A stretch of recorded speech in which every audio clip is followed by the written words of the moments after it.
Assalamualaikum warahmatullahi wabarakatuh. Halo anak-anak MPLAT kelas 6.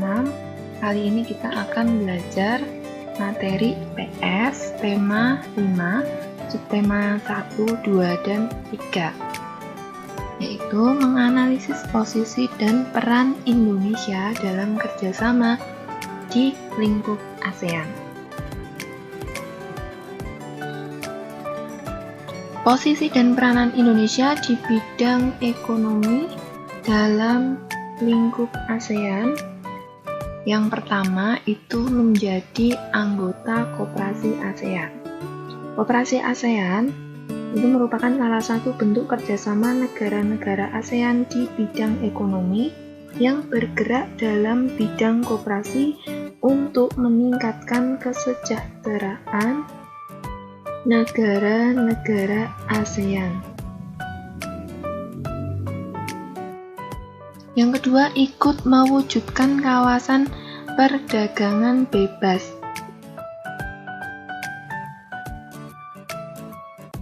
Ini merupakan suatu kerjasama dalam pengelolaan sektor produksi lokal yang ada di seluruh negara anggota ASEAN pada bidang ekonomi.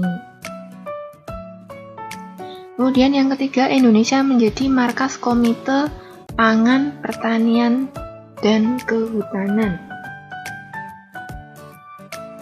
Nah, ini merupakan komite yang bergerak dalam bidang pangan, pertanian, dan perhutanan. Dan ini berpusat di negara kita, Indonesia.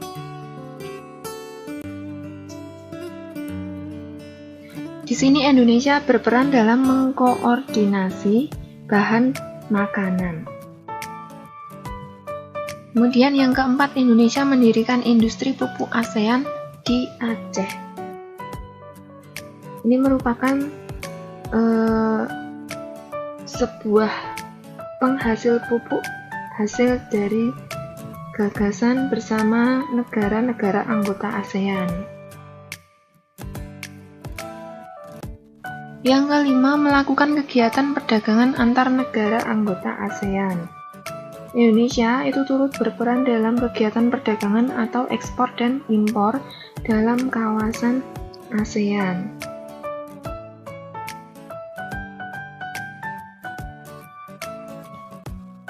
Yang keenam, ikut menyukseskan Tahun Kunjungan ASEAN.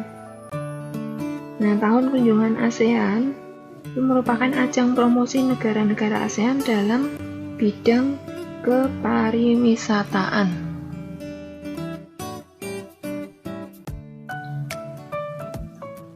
Ekspor dan impor. Suatu negara itu tidak mungkin mampu menjalankan perekonomian dalam negeri tanpa bantuan dari negara lain. Oleh karena itu, negara-negara di dunia melakukan kerjasama dalam bidang ekonomi, salah satunya melalui kegiatan perdagangan ekspor dan impor. Ekspor itu merupakan kegiatan pengiriman barang ke luar negeri. Pihak yang melakukan ekspor itu disebut eksportir. Sedangkan impor merupakan kegiatan memasukkan barang dari luar negeri ke dalam negeri. Pihak yang melakukan impor disebut importir. Barang yang diperdagangkan dalam kegiatan ekspor dan impor itu disebut sebagai komoditas.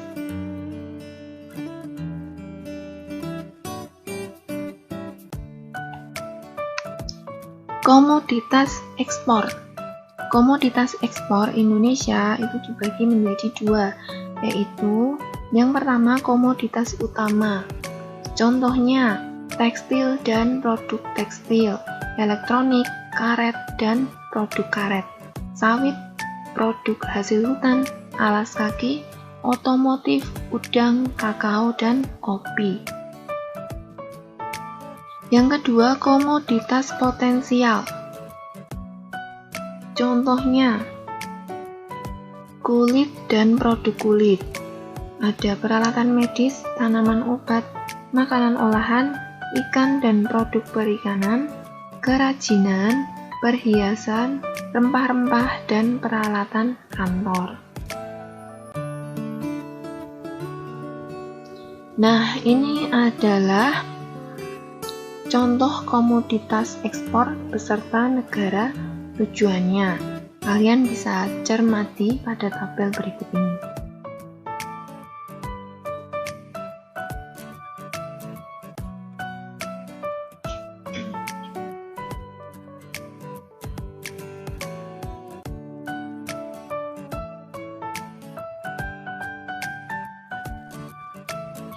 Selanjutnya, komoditas impor.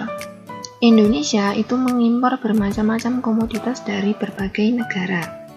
Contohnya, yang pertama mesin-mesin atau pesawat mekanik, yang kedua mesin atau peralatan listrik, yang ketiga plastik dan barang dari plastik, yang keempat besi dan baja, yang kelima bahan kimia organik, yang keenam kendaraan dan bagiannya, yang ketujuh gandum dan kapas. Nah, selanjutnya kita akan belajar mengenai masyarakat ekonomi ASEAN atau disingkat MEA. MEA itu adalah sebuah sistem perekonomian yang melibatkan kerjasama antar negara-negara ASEAN. Sistem ini mengakibatkan adanya pola perdagangan lebih bebas di antara negara-negara tersebut. Dalam bahasa lain, MEA dikenal dengan istilah AEC atau ASEAN Economic Community.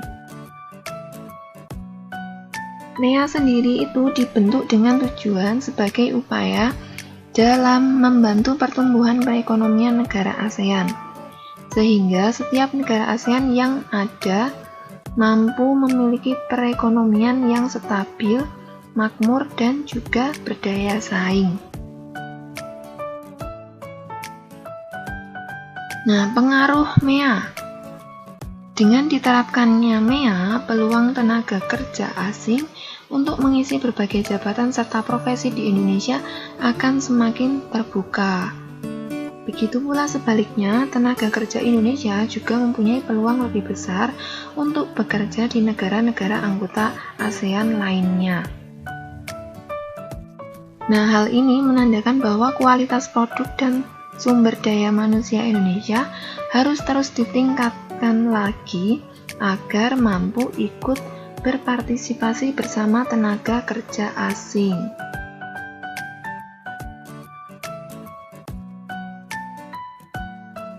Dampak MEA. Dampak positif dari MEA itu adalah mampu membuka peluang lapangan kerja yang lebih besar, sehingga akan banyak tenaga kerja yang dibutuhkan. Dengan kata lain, hal ini juga akan membantu mengurangi angka pengangguran. Kemudian, MEA juga mampu menumbuhkan daya saing masing-masing negara ASEAN dalam bidang perekonomian. Nah, dampak negatifnya itu adalah kalah saingnya tenaga kerja Indonesia dengan tenaga kerja asing. MEA itu mengakibatkan terjadinya perekrutan tenaga kerja asing oleh berbagai perusahaan yang ada di Indonesia. Nah, hal ini itu dapat menyebabkan tenaga kerja lokal yang ada di Indonesia tidak dapat atau tidak mendapat tempat di perusahaan-perusahaan yang ada. Padahal, jika mereka diberikan ruangan untuk berkarya, bukan tidak mungkin mereka memiliki kualitas kerja yang lebih dari tenaga kerja asing tersebut. Nah, anak-anak, untuk materi IPS tema 5 sudah selesai. Silakan dipahami dengan baik. Jika ada yang ingin ditanyakan, silakan bertanya.